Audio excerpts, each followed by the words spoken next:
Assalamualaikum warahmatullahi wabarakatuh. Saya Siti Aminah dari Institut Agama Islam Cipasung. Insya Allah untuk memenuhi mata kuliah Teknologi Pendidikan PAI, saya akan membuat video untuk cara-cara atau langkah-langkah untuk mengatasi anak-anak yang kecanduan gadget atau HP ya. Sebelum saya kepada yang inti, langkah-langkah mengatasi anak yang kecanduan gadget, saya akan menerangkan dulu peran orang tua sebagai peran orang tua bagi anaknya. Orang tua adalah perlu diketahui ya, orang tua adalah guru pertama untuk anak-anaknya sendiri khususnya ya. Jadi orang tua itu sebagai orang tua harus bisa mendidik dan mengajar. Mungkin itu penjelasan sedikit tentang orang tua ya. Langsung saja kepada langkah-langkah atau cara untuk mengatasi anak yang sudah kecanduan gadget atau HP ya. Yang pertama, jadilah contoh baik untuk anak. Jadi si ibu atau orang tua ya, ayah mungkin bisa harus bisa menjadi contoh yang baik untuk anaknya. Seperti misalkan anak-anak kerap mengambil pelajaran dari lingkungan sekitarnya, tak terkecuali mengenai kebiasaan menggunakan gadget orang tuanya. Jadi misalkan kita sebagai orang tua ya sedang ada di rumah, misalkan lagi kumpul sama anak-anaknya, usahakan kita menggunakan HP itu tidak boleh di depan anak-anak, karena anak-anak itu pasti akan mudah menyerap ya ke itu. Jadi perilaku orang tua akan mudah ditiru oleh anak-anaknya, karena orang tua itu kan tadi dijelaskan sebagai guru atau pendidik pertama. Yang kedua, batasi dan awasi menggunakan gadget pada anak. Jadi untuk mengatasi kecanduan gadget pada si anak, waktu mengakses gadget harus dibatasi ya. Misalkan memberi waktu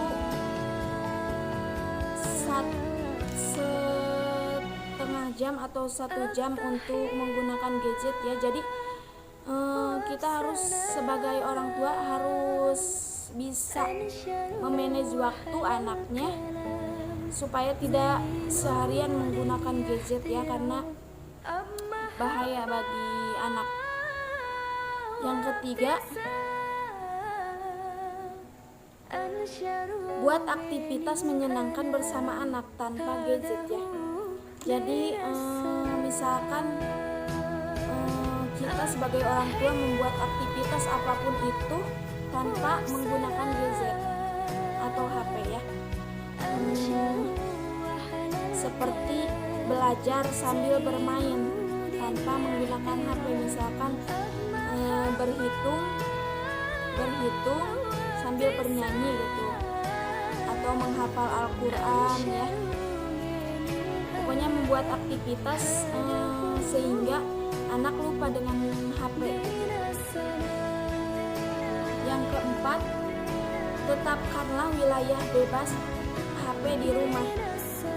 Kita sebagai orang tua atau pendidik pertama harus bisa menetapkan tempat-tempat bebas HP di dalam rumah, misalkan ruang makan, ruang keluarga, atau kamar tidur.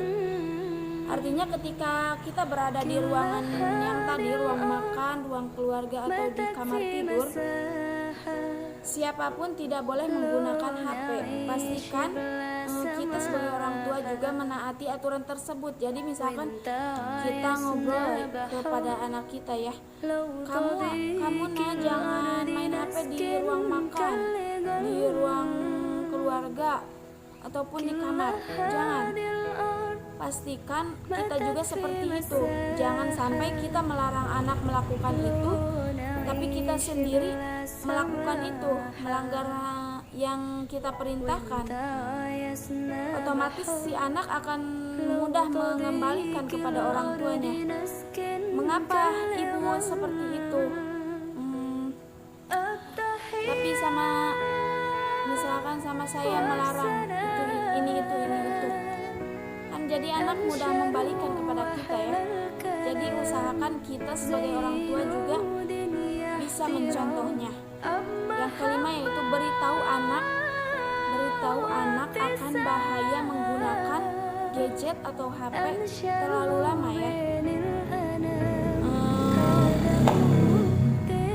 Misalkan kita sebagai orang tua harus bisa membahas resiko terjadi obesitas atau sakit mata jika si anak berlebihan menggunakan gadget dan jarang bermain ke rumah.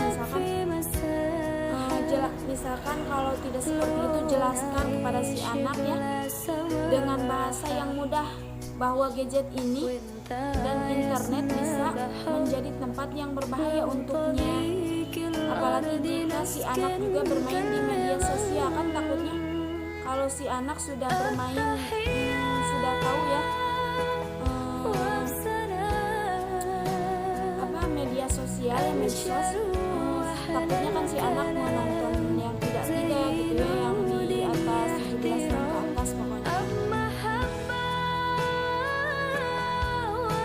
ya. Tidak masalah membahas mengenai kejahatan yang bereaksi melalui media sosial, asalkan kita sebagai orang tua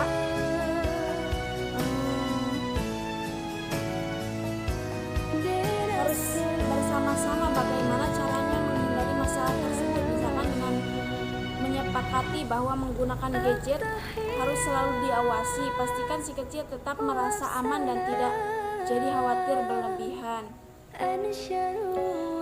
Mungkin hanya itu yang dapat saya sampaikan dari video ini.